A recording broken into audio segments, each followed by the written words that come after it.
Welcome. You are listening to Counterculture with Aaron Lujan. This is the top news for July 22nd, 2020. It is a Wednesday. On a Wednesday. And we're going to be covering what I believe and what thousands of interweb users believe are the top news stories for the day. So let's get into it, you guys. It's going to be about a 30-minute whirlwind tour of the crazy planet that we live in. Starting us off is True News. Tucker Carlson of Fox News claims the New York Times is planning to expose the location of his home. It's called doxing. If you don't like somebody online, you release their home address, their personal phone numbers, and other sensitive personal information with the expectation generally that a couple wound up crazy Antifa toys will come and hurt you. And Tucker Carlson went on his show and said that it will be claimed by the New York Times it is a matter of journalism. Obviously, there isn't any conceivable justification to publish Tucker Carlson's address.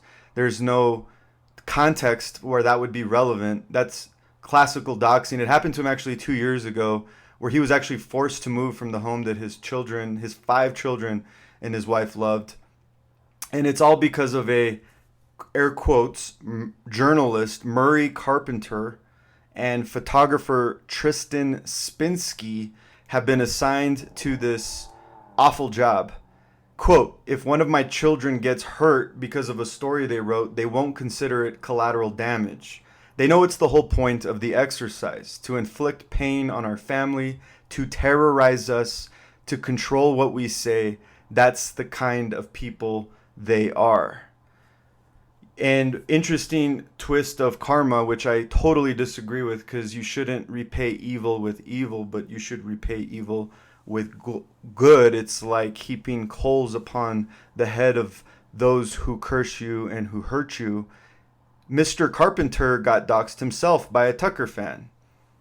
Don't agree with it, but when you play with fire, sometimes you get burnt. LifeNews.com is reporting that California has banned Bible studies and church fellowships. And I'm not referring to some vague language where church groups fall into. They literally identified church fellowship, home Bible study groups to be banned. Liberty Counsel filed a lawsuit in federal court seeking a preliminary injunction on behalf of Harvest Rock Church and Harvest International Ministry against Governor Gavin Newsom's unconstitutional COVID-19 orders prohibiting all indoor worship services, including home Bible studies and fellowship, while encouraging mass gatherings of protesters throughout the state. Yeah, huge hypocrisy, huge inconsistency, huge logical fallacy to encourage, as Gavin Newsom has done on multiple occasions in the last few months, encourage rioting, what she calls peaceful protesting, while saying 4 or 5 Christians who pray and read the Bible together in their home is evil, is awful. If you actually go to the California COVID-19 webpage, there is a Q&A section where they ask, can I attend church? The website states, indoor services in places of worship must be discontinued. Now to the question, can I practice my religious faith? The state of California says in-person religious gatherings have been restricted. Now, however, if you get to the question, can I engage in political protest gatherings? California officials state yes, although in-person protests present special public health concerns, in particular activities like chanting, shouting, singing, and group recitation negate the risk reduction achieved through 6 feet of physical distancing. For this reason, people engaging in these activities should wear face coverings at all times. Mr. Newsom, you can't have 2 First Amendments. The First Amendment is pretty simple and straightforward. You have a right to free speech and a right to worship or not to worship according to your conscience. There isn't a little brother First Amendment and a big brother First Amendment. There's just a First Amendment. 100% fed up com, literally that's the website. I think it's because a lot of people are feeling that way. Reports that a popular Michigan high school teacher and coach fired for allegedly tweeting, "I'm done being silent. Trump is our president." Woo! Wallet Lake, Michigan School District fired him because you can't acknowledge the fact that the president is Donald Trump. WorldNet Daily is reporting millions of Americans not buying official coronavirus death count. An Axios Ipsos poll released Tuesday shows 31% of Americans believe that the number of deaths is actually lower than what is being reported. 58% of Republicans and 9% of Democrats believe that the, quote, real number of deaths is less than the official count. 44% of Americans had visited friends and relatives in the past week, but only 18% said that they wore a face mask at all times, and 23% reported they maintained a 6-foot distance at all times.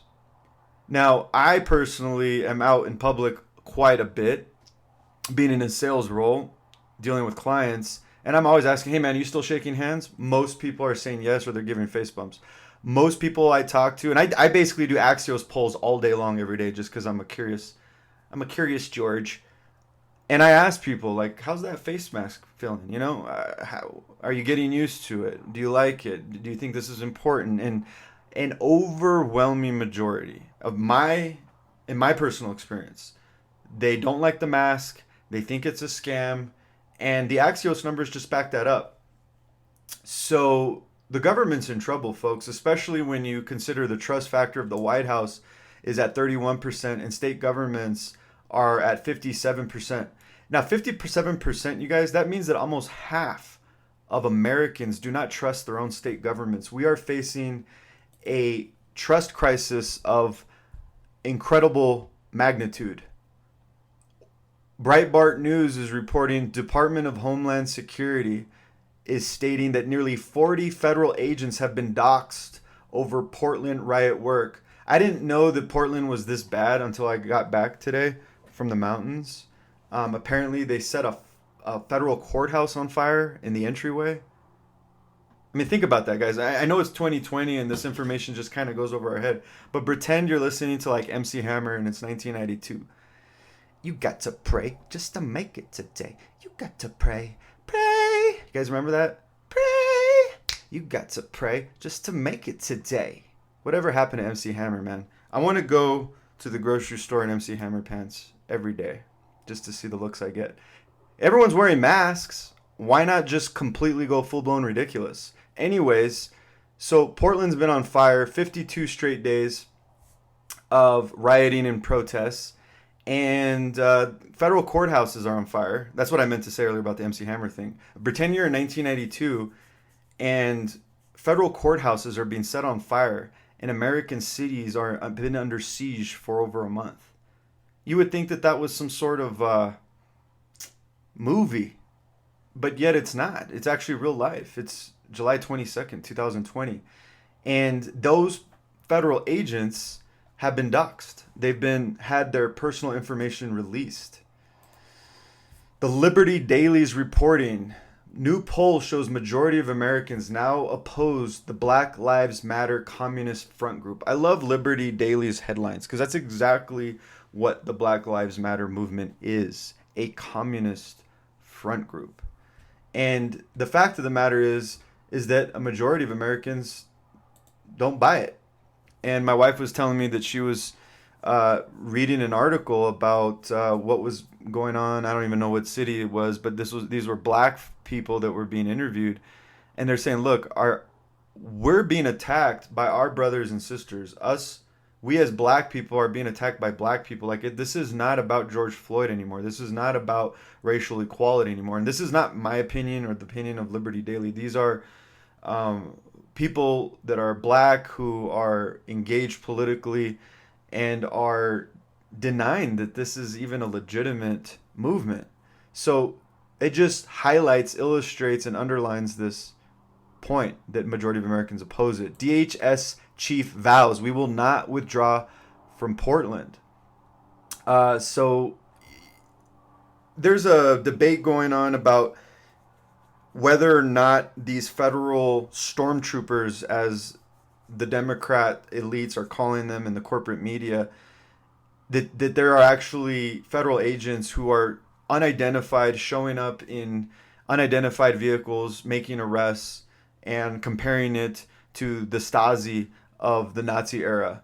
And, you know, it's up for debate. I mean, if that's actually happening, that's crazy, which is why I'm opposed to, at least initially, the federal government getting involved in state matters. But I also understand that federal governments have been stuck in put in a corner because we have mayors like Mayor Durkin in Seattle and the mayor in Portland not taking control of their city. So there does need to be law and order, and I believe there is legal justification for federal agents to be dispatched to American cities to quell uprisings. However, it opens up a very dangerous precedent because now the next president could be a Democrat and could use federal forces to end lockdown orders or to break up Second Amendment protesters because the precedent's already been set that we could just willy-nilly, I love that, willy-nilly go into it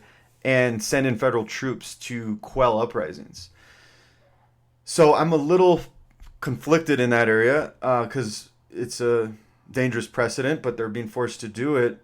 But then a lot of these accusations are probably misplaced and could be lies because law enforcement does have a right to follow and arrest suspects. So if you go set a fire in a courthouse and then head 6 blocks west to go get a blue Gatorade because you're, hot from setting fires on federal property, those federal agents can go to 7-Eleven and bust your ass because you committed a crime. And so what I'm getting at is that maybe some of these accusations are that's exactly what happened. These people committed crimes, they were pursued, and now they're throwing up their hands and saying, we're being abducted by unidentified federal agents. It's the stormtroopers. We literally have Space Force and the term stormtroopers in our news, folks. It is 2020. By the way, shout out to Hugh Downs. May he rest in peace. 2020. I grew up watching Hugh Downs. I just love his name, Hugh Downs. I wanted to name my son Hugh Downs, but my wife was opposed to it. I think she's racist. Al Jazeera is reporting Trump, Americans should wear masks whether they like them or not. Oh my gosh, dude. Trump, man. It's like, no, be consistent. Be a leader and expose the hoax, the scam of masks and this whole thing. You have an opportunity, and I just feel like he's either ill-informed or he's playing some crazy weird politics, like next level chess game. But on its face, it just doesn't seem like we're getting the leadership that we need in this area from the president. I want him to stand his ground, expose the hoax and the scam that COVID is, and openly talk about how masks are not making a difference and that it's a tool of control. But we're not getting that from the president, unfortunately, which is why you don't become a fan of the president. You can support candidates, you can vote for candidates. Of course, you can do all those things. I would encourage people to not fall into the cult of personality because men will disappoint. Humans will disappoint you. Moving along, Creepy Joe wants schools to teach about Islamic faith. Hashtag virtue signaling. Hashtag identity politics. Hashtag blessed be Muhammad, the holiest of prophets. The Western Journal is reporting phone companies shut down the Trump campaign texting program. So Trump was very smart, or his campaign was very smart, in overcoming the deplatforming and the censorship that's going on the socials, as Matt Drudge would say, and instead went direct. And as a marketer, I'm all for this. I'm about it text messaging. SMS is key. It's a great tool. So Trump was using this on the 4th of July to raise funds for his campaign, and there were scheduled to be millions of text messages that have gone out, and the text messages did not go out. And the accusation is that Verizon, AT&T, and T-Mobile conspired against Trump to hurt his campaign, which did materially affect the campaign, arguably lost millions of dollars on his biggest fundraising weekend, months leading to an election. When the phone companies were contacted, they said, not our bad. We contract this out to third parties. You know, typical, I didn't do it. The other guy did. So, interesting times we live in where the President of the United States can have his campaign interfered upon by corporations, which we'll jump into in a second. And NJ.com, New Jersey, expands coronavirus quarantine travel advisory to 31 states as outbreak worsens across the U.S. When I read this article, I thought, we're becoming prisoners. We are losing our freedom to travel. We are being told that if we are returning home from a state that has a high case, and they've calculated these metrics, a high case of COVID-19, and we return home, we will have to be subject to a 14-day stay-at-home house arrest, is what I would call it. And that's incredibly dangerous because it's going to obviously discourage travel, but then it empowers the government at a level that they should not have any power. You've never committed a crime. All you did was travel. You are being subjected to a test that is arguably not legit, and the government can tell you you can't travel and you have to stay at home and you can't do anything and you have to essentially be on house arrest for 14 days. Crazy precedent. NPR, National Public Radio, is reporting that the Department of Justice charges 2 suspected Chinese hackers who allegedly targeted COVID-19 research. Again, I'm not going to stop pointing out the fact that we're already at war with China.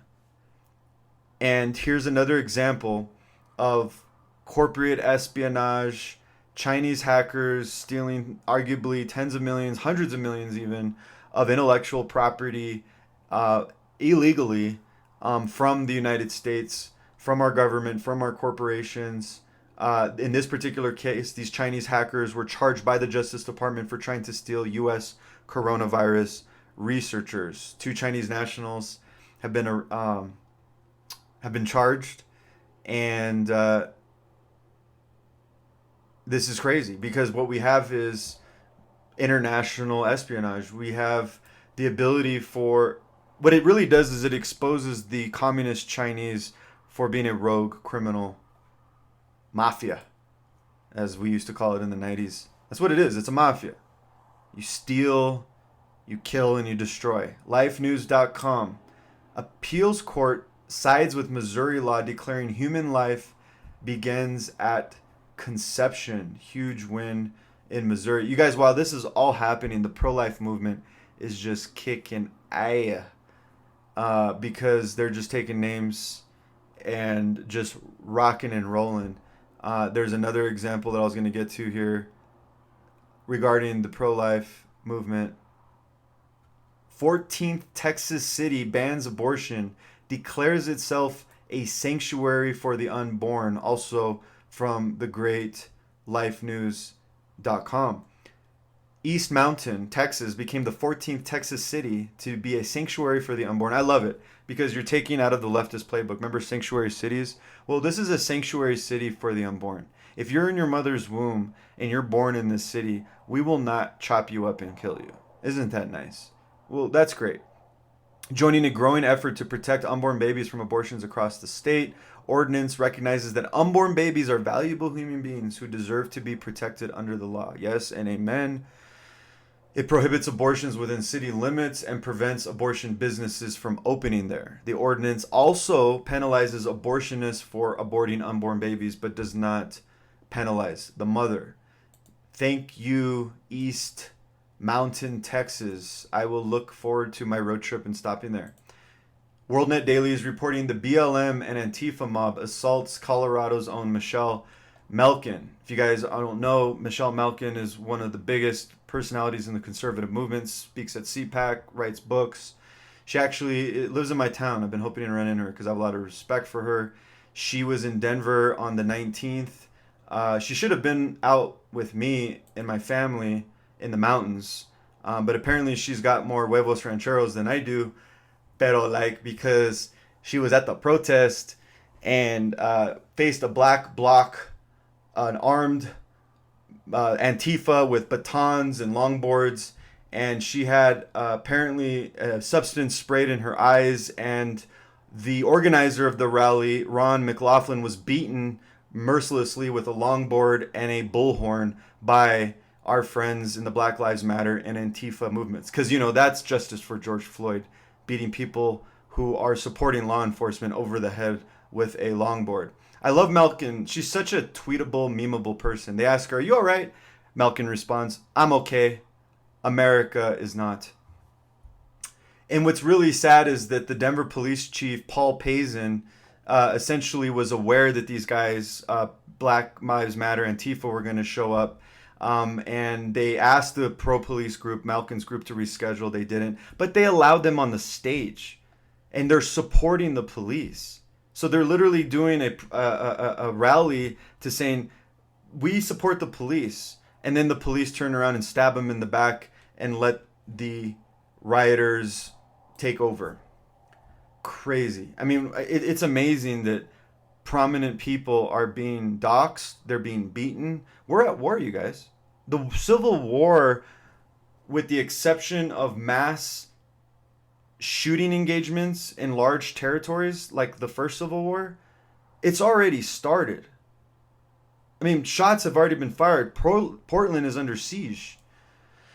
The Free Thought Project is reporting an elderly man shot dead by police after refusing to wear a mask in a grocery store. If employees weren't forced to do the state's job for them, these types of things wouldn't happen, you guys. Apparently, this is an elderly man. He was in his 70s. He went to the grocery store. He was told to put on a mask. They didn't. I guess he got abrasive. He was pissed. He was angry. He probably responded in a way he shouldn't have. The police were called. The police didn't want to chase him. Ended up being at his house. There wasn't a lot of detail in the news report. There was an altercation that resulted in him being shot 3 times, and the elderly man was killed. And again, this all wouldn't have happened if there was no corporate enforcement of this tyranny. I would tell you my story that happened to me in Sprint. I'll save it for another day. But I was aggressively encouraged, let's say, for lack of a better word, to put on a mask. And, well, I'm already kind of telling the story. And I got the police called on me because I explained to them, I got a mask. I'm going to put it on. But you guys just need to calm down, because I had 3 people tell me, they were literally tripping over each other to tell me it was the first day of the statewide ordinance here in Colorado to wear masks. And there was 3 people, as soon as I walked in the door, literally tripping over each other, literally interrupting each other to tell me gleefully that I had to put my mask on. And that was annoying, obviously. And I honestly, genuinely, I was planning on putting it on when I was going to go talk. I didn't realize, again, first day was like 9 o'clock in the morning, that it had to be on when I entered the building. But it got a little testy with one of the employees, and I told him, it's really sad that you guys are going to be the enforcers of this tyranny. And he did not like that comment, and he says, "Get out of my store." And then that's when I responded, and I loudly told everybody in line, I know, I got crazy, and I said, this country's turning into a tyranny, and the corporations are going to be the enforcers. And he's on the phone with 911, and I had to get in my car and go to another store. That's my story. But that's just unfortunately, I didn't get shot and killed by police, thank God. But a lot of that's going to happen, you guys. There's going to be more and more of these scenarios where, unfortunately, food service workers and corporate employees and retails at the retail capacity are going to have to be Gavin Newsom, Governor Polis's, Governor Cuomo's little tyrannical minion enforcement agencies.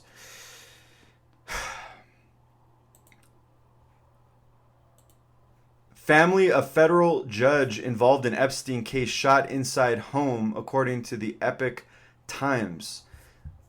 There was a case in, I want to say New Jersey. I don't remember, but that's not the point. The point is that there was a case that was assigned to a federal judge that involved Deutsche Bank Deutsche Bank was alleged to have been involved with some financial fraud.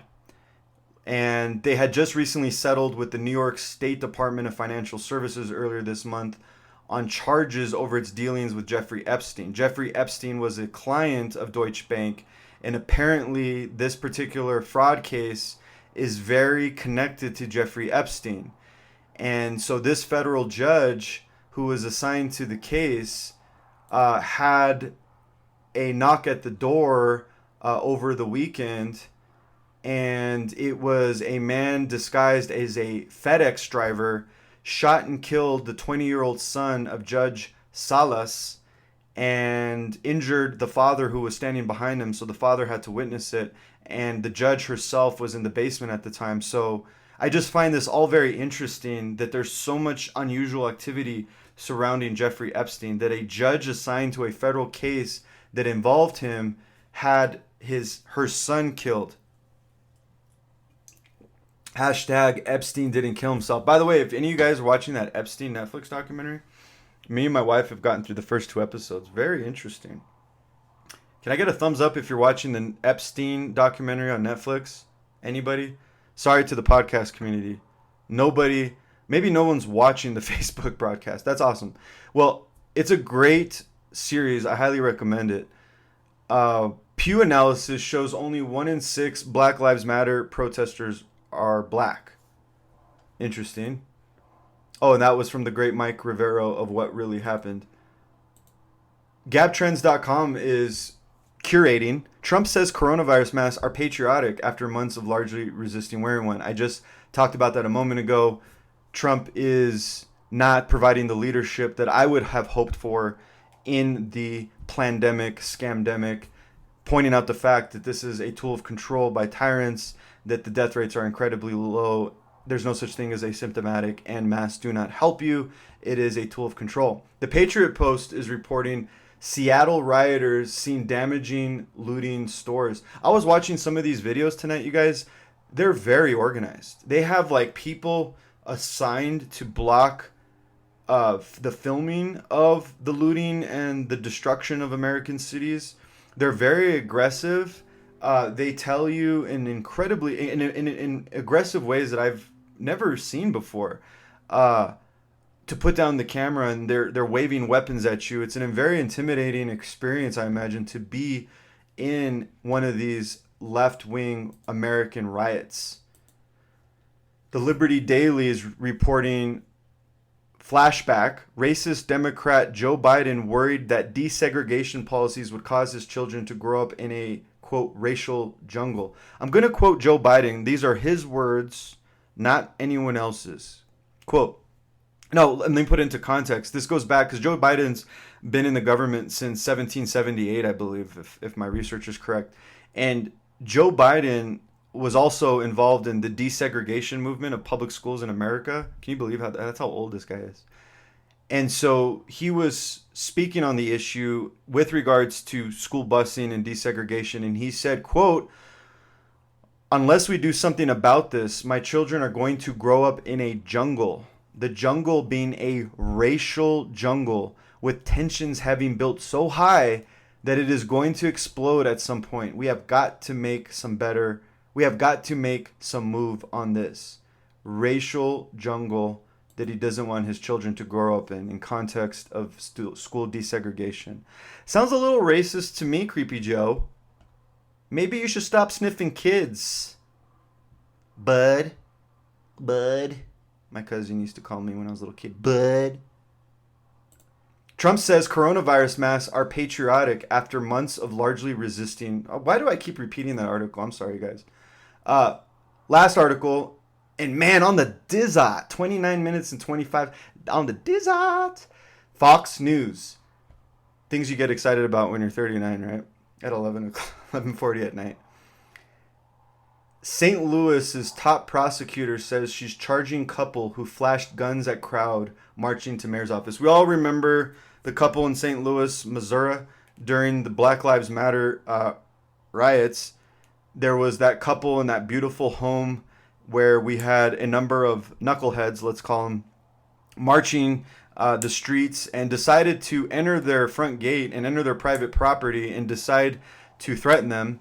And as a result, we have the radical left circuit attorney, Kim Gardner, come out with a statement, quote, "It is illegal to wave weapons in a threatening manner. That is unlawful in the city of St. Louis." So I should have continued. They defended their property and their life by brandishing firearms, which is their Second Amendment right. I mean, this is about as textbook Second Amendment as it gets, to go grab a weapon when someone's threatening your property and your life. And that's exactly what they did. And in a normal world, we would be celebrating this McCloskey couple. But we don't live in a normal world. We live in a post-Obama, post-truth era where we have these Marxists running around that are no longer, party animals in college in the clubs that we all thought were weird. They are now circuit attorneys. There are now district attorneys. There are now mayors. There are now police chiefs. There are now mayors of Seattle, mayors of Portland. And this particular circuit attorney said, we're going to press charges against the McCloskeys. Fortunately, the senator of Missouri, Josh Hawley, urged the attorney general of the United States to investigate Gardner, which they should. And the governor, Mike Parson, said Friday he would consider pardoning the couple in the event that they get criminally charged. So thankfully, the good news is that even though we got some radical leftists at the circuit attorney level, she's not going to get away with it.